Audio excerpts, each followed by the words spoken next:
So if you would tell me your name and classification. My name is Stephanie Martinez, and I'm a sophomore at Baylor University.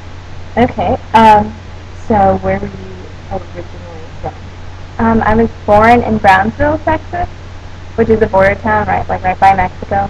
But I moved to Sugar Land when I was, I think, 8 years old. Did you like living in Sugar Land? Yeah, it was really fun. It was really diverse, and I went to the same schools as all my friends from high school, went to the same elementary school and the same high school.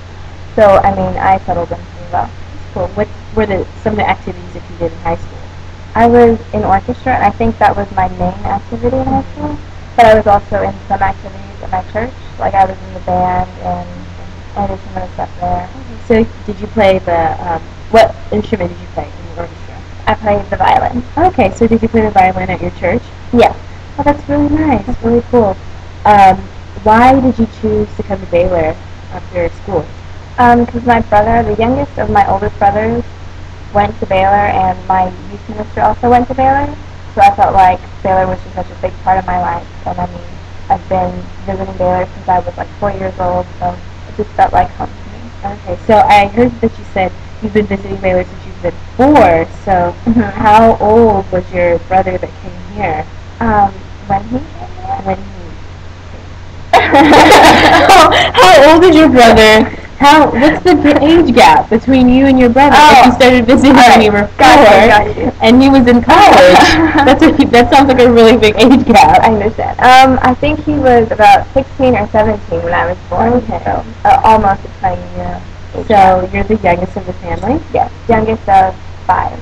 Oh wow, that's a really big family. Yeah. So did you enjoy growing up in such a big family? Yeah, because since my siblings were so much older than I was, it almost felt like I was an only child. And my siblings were like other parents or aunts and uncles, so they got to spoil me, and that was cool. Awesome. So have your hobbies from high school changed from your hobbies now? Not really. I still like reading and like watching the History Channel and learning about history and going to museums and listening to classical music. So, do you have any favorite classical musical composers? I mean, other than the typical ones like Beethoven and Mozart and Vivaldi, I mean, I love them all. What's your favorite thing to watch on the History Channel? I like the documentaries. The documentaries like about things that happened in the past. Like there's this one documentary about the Black Plague. I just get really excited about every time I see it comes on. I love it. Really funny. And then, do you have any favorite books? I know you said you like to read. I don't really have any favorite books because I feel like every time I read a new book, it becomes my favorite book. So I can't really choose one. What's the last book that you read? Crazy Horse. It was from my history class. And it was just about like sort of the destruction of the Native Americans on the Great Plains. And it was really well written. Really interesting. So what are you majoring in here at Baylor? I'm an English major with a news editorial minor and a museum studies minor. Okay, so why did you choose to be English major? Because I've loved reading since I was little, so I felt like that was one of my passions. And I love writing as well. And I wanted to be, I initially wanted to work in a publishing house and maybe be an editor and just spend all my days just like reading and like maybe criticizing books. So, that's cool. And then museum studies. Why did you choose to make a minor in museum studies? Because I also noticed that museums were another passion of mine since I was little. So I mean, I've been attracted to them since I was a little kid. I love history and art, so I really hope to work in one someday. Okay, so what was your like favorite museum growing up as a child? My favorite museum growing up as a child, there was like this museum in my hometown that I don't exactly remember what it was about, but we would drive by it every time like we would go into downtown, and I would beg my parents to take me there, and I mean they finally did once, and I think it was just more me building it up so much that people could actually put a movie inside, but I really loved it. So does your dream job entail something working with museums? I can't exactly imagine myself doing one thing for the rest of my life, but I definitely want to work in a museum, like maybe preparing exhibits or designing exhibits. So I could do that in a children's museum or history museum or even an art museum. Okay.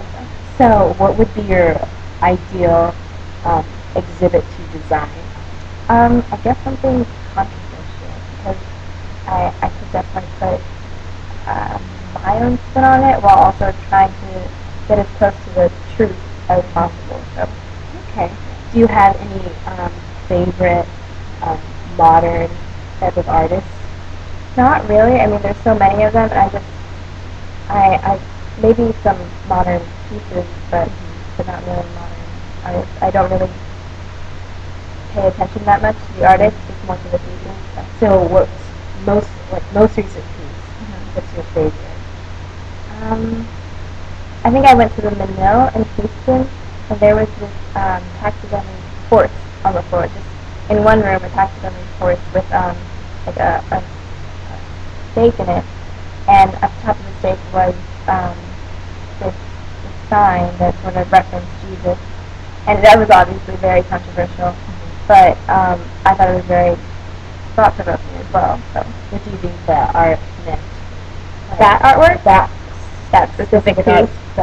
I thought it meant that, and this is something I don't agree with at all, but I thought it meant that the artist was saying that Jesus was sort of like, he was sort of comparing him to like the phrase, you know, don't waste your time on a dead horse, don't beat a dead horse, you know?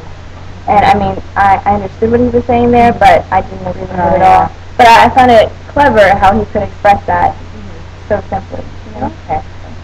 Cool.